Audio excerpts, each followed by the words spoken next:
Friends आज क्षुद्र video जो शक्तिशाली तंत्रोक्त पक्षीर अमर गाथाटी को वर्णना करने जाऊँगी यह केवल आपंकर सबल मात्रक ही समस्त अवदमित अपूरणीय इच्छा परिपूर्ण होगापी लगे ता आपंकर चाकरी कर्म निजुक्ति संपर्कित होता व्यवसाय वाणिज्य संपर्कित होता कठिन रोग कष्ट ऋण कष्ट शत्रु मानकर दौरात्म्य रक्षा पाइबापी प्रेम प्रणय विवाह को सफल करने जेकोसी प्रकार कठिन रु कठिनतर इच्छा सहजरे आपन को प्राप्त हो पार आपंकर यही कहानी जो भाव में इच्छा पूर्ति प्रযোज्य से भाव में खूब शिक्षणीय हृदयस्पर्शी एवं मनोरंजन धर्मी मात्र यही कहानीर एक शर्त रही जो व्यक्ति तार इच्छा पूर्ति निमित्त कहानी को श्रवण कर संपूर्ण भाव में श्रवण कर अधारू स्किप करके देखिले किंबा कहानी को असंपूर्ण कर छाड़िले तार लाभ हवा परिवर्ते क्षति ही हम अतएव कहानीटीर प्रारंभ पूर्व मुझे सूचाई दूची जे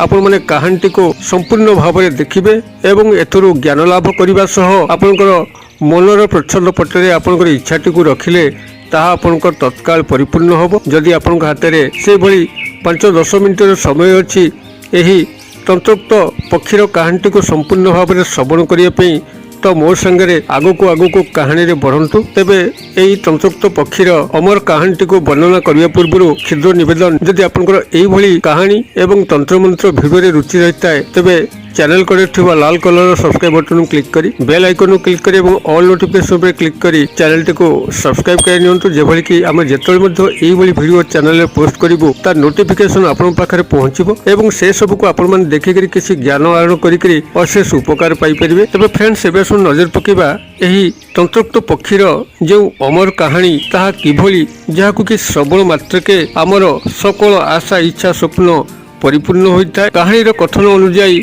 एकदा जड़े राजा थिले जे कि बहुत चतुर एवं विद्वान थिले एवं तांकर फूल एवं फल प्रबल शौक थिला जोथपेका तांकर राजप्रसाद संलग्न एक बगीचा रखिथिले जोठारे अनेक पुष्प गछ लगेइथिले एवं फल गछ मध्य लगेइथिले तेबे राजा भारी अंगूर प्रिय थिबारु सेही उद्यान मध्य एक अंगूर गछ को मध्य लगेइथिले जहाँकि अंगूर गछटी बड़ होइकरी स्वादिष्ट अंगूर फल दउथिला एवं सेटा से को माली को मध्य नियुक्त करथिले माली नित्य से अंगूर गछरु अंगूर तोलिकरी राजा को परसुथिला एवं राजा ताको खाइकरी तृप्त होउथिले एवं माली को मध्य खूब प्रशंसा करथिले अंगूर गछ को खूब जत्न नेउथिबारु मात्र मालीर ए प्रशंसा बेसी दिन रहिला नहीं एक पक्षी केउठु आसिकरी सेही अंगूर गछरे बसिकरी अंगूर सब खाइबा पे लागिला एवं जहा खट्टा अंगूर रहिला ताको तलू को फिंगिबा को लागिला एहा माली को मर्माहत कला से चेष्टा कला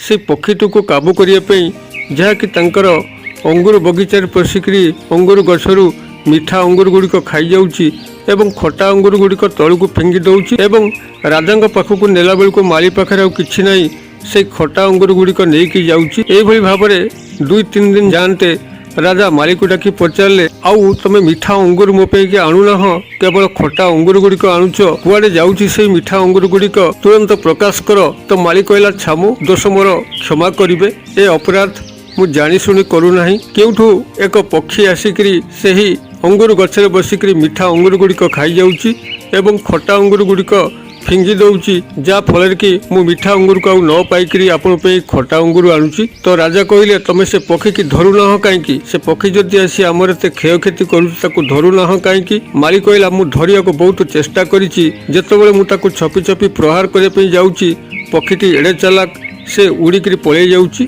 तो राजा कहले ठीक अछि माली तमे कालठारू छुट्टी रे रुह मु से पक्षीर दायित्व निजे ही बुझुची मो हाथरू तार निस्तार पाइब नाही एहा कही राजा परदिन ठारू से ही बगीचारे छपिकी रहिले एवं हाथ में एक जाल मध्य रखिथिले जे पक्षी आसीबा क्षणी ता पूर्व से जाल निक्षेप करिवे एवं ताकू काबू करिवे राजांकर एभली सुचिंतित उपाय हुए तो काम देला ता परदिन ठारू राजा तले से बगीचा मध्य छपिकी बसथिले अंगूर गछ पाखकू जेतेबेले से पक्षीटी आसिला मीठा अंगूर खाइबा पे लागिला सेतिबेले राजा तापुर को जाल निक्षेप कले जाल भितर पक्षीटी फसीगला एवं राजा ताकू धरी मध्य पकेले एवं ताकू एभली रागरे धरिकी चिपिकी धरले जहाँद्वारा कि पक्षीटी अणनिश्वासी हो गला कहला छामु क्षांत हुओ मते एभली ଜୋରରେ ଚିପିକି ଧରନି, ମୁଁ ଅଣନିଶ୍ୱାସୀ ହେଇଯାଉଛି। ରାଜା କହିଲେ, ମୁଁ ତ ତଣ୍ଟିକି ଚିପିକି ମାରିଦେବି। ତୁ ମୋର ସବୁଯାକ ମିଠା ଅଙ୍ଗୁରକୁ ବହୁତ ଦିନ ଧରି ଖାଉଛୁ ଏବଂ ମାଳିକୁ ଚକମା ଦେଖିକି ଉଡ଼ି ଯାଉଛୁ। ଆଜି ତୋର ମୋ ହାତରୁ ନିସ୍ତାର ନାହିଁ। ଏଇଭଳି ଭାବରେ ରାଜା ପକ୍ଷୀକୁ କୁହନ୍ତେ ପକ୍ଷୀ କହିଲା, ଛାମୁ, ମୁଁ ଏକ ସାମାନ୍ୟ ପକ୍ଷୀ।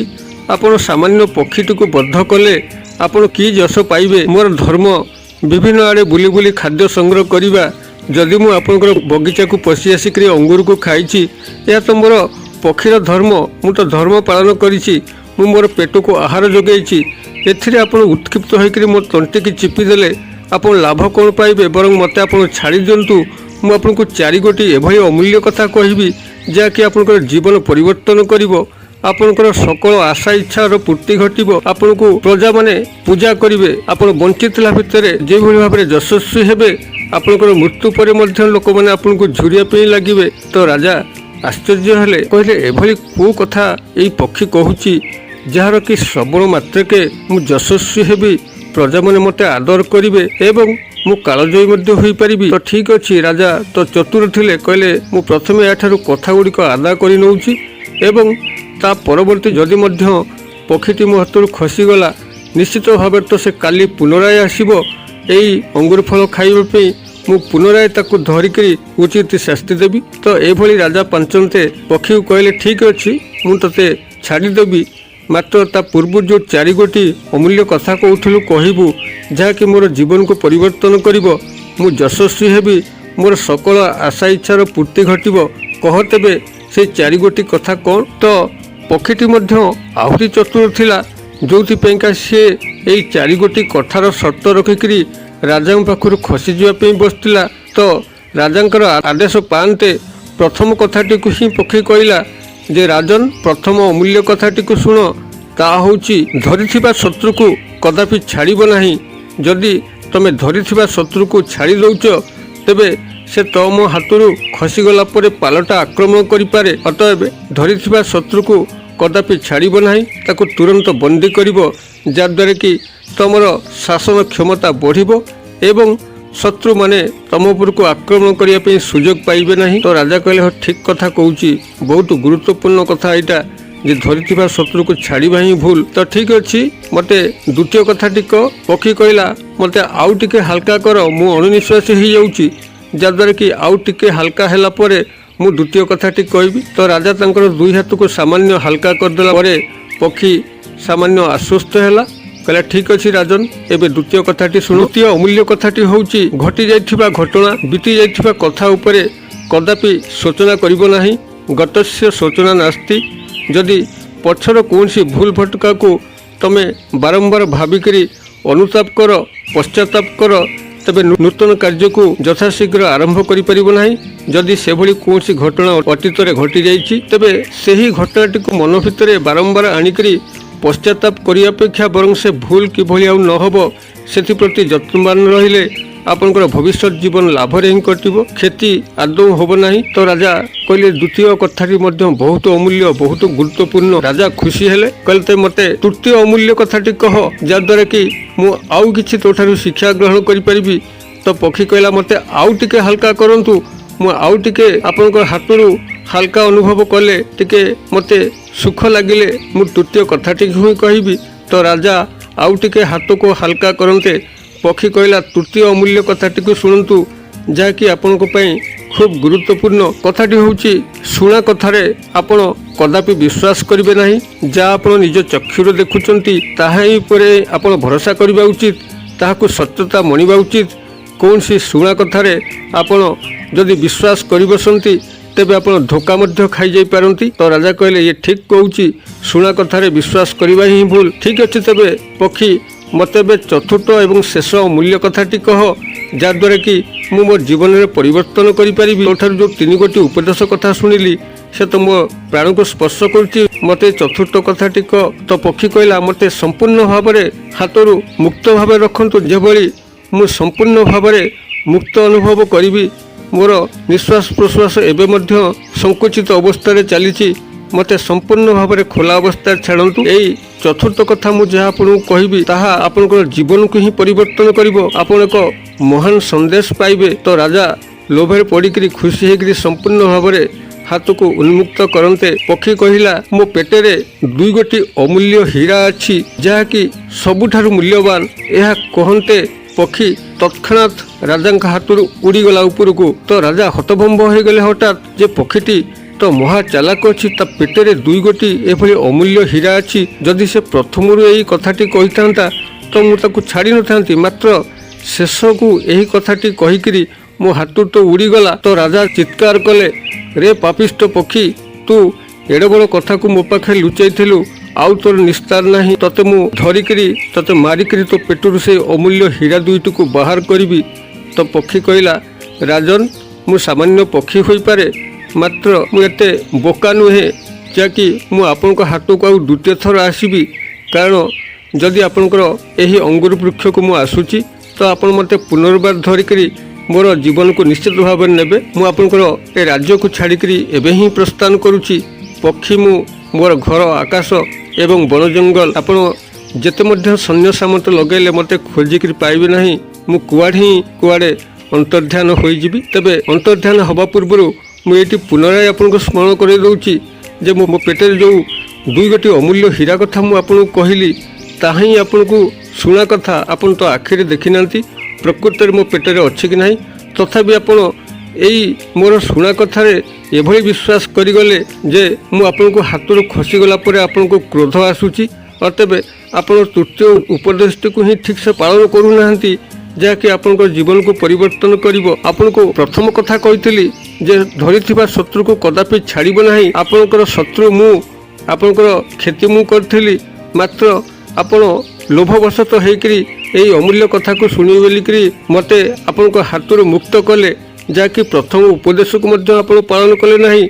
तबे ठीक अछि, द्वितीय मु आपणको जा कहिथिली गतस्य सूचना नास्ति, जहाँ घटिगला एथिरे पश्चाताप करंतु नाही एवं यही भूल किभली आपण आउ द्वितीय बार न करिवे ता प्रति जदि यत्नवान रहिबे आपणकर जीवनटी नूतन भाव में गढ़ी हेब एवं आपण जहाँ मध्य जेतेबेले चाहिए ता तत्काल आपन को प्राप्त हो पारिबो। एति कहिकरी पक्षीटी नील आकाश को उड़ीगला एवं दुरंत गगन में मिलैगला। राजा हतभम्ब होइगले सामान्य पक्षीर एई 4 गोटी अमूल्य कथा शुणिकी एवं राजा शपथ कले एई 4 गोटी अमूल्य कथा को तांको जीवन भितर लगेकरी ए सबुर महत्व को प्रतिपादन करने। तेबे दर्शक बंधु यही तंत्रोक्त पक्षीर अमर गाथा जहाँ कि श्रवण मात्र के समस्त इच्छा पूर्ति घटी थाए एवं पक्षीर यही 4 गोटी अमूल्य कथा को जो मनुष्य सदा सर्वदा निज भितर गुणी होता है एवं या व्रत भाव ग्रहण करें से कस्मिन काले तार जीवन में दुखी हुए ना, सर्वदा सुखरे कालातीपात करे। मु आशा करे दर्शक बंधु भिडियोटी निश्चित भाव में आपंकर बोधगम्य हो भल लगी। जदि भिडियोटी भल लगुए तेज निश्चित भाव में यहाँ लाइक करूँ एवं सांगसाथी महल यथेष्ट मात्रा शेयर करूँ जेभली कि यही तंत्रोक्त पक्षीर कहानी समस्त पाखे पहुँचब एवं यही पक्षीर 4 गोटी अमूल्य कथा को समस्त जीवन में लगेकरी जो सुख टिकक लाभ करेंगे ता आपको निश्चित भाव में देवादेवी गभीर आशीर्वाद प्राप्त होगापी लगे। भिडर क्षुद्र परिसर मध्य मत ये विदाय दिंतु पुणी आपण देखा यही एक शिक्षणीय भिडियो से पर्यटन दर्शक बंधु आपण समस्ते मंगलमय कृपार भले था रहुछि।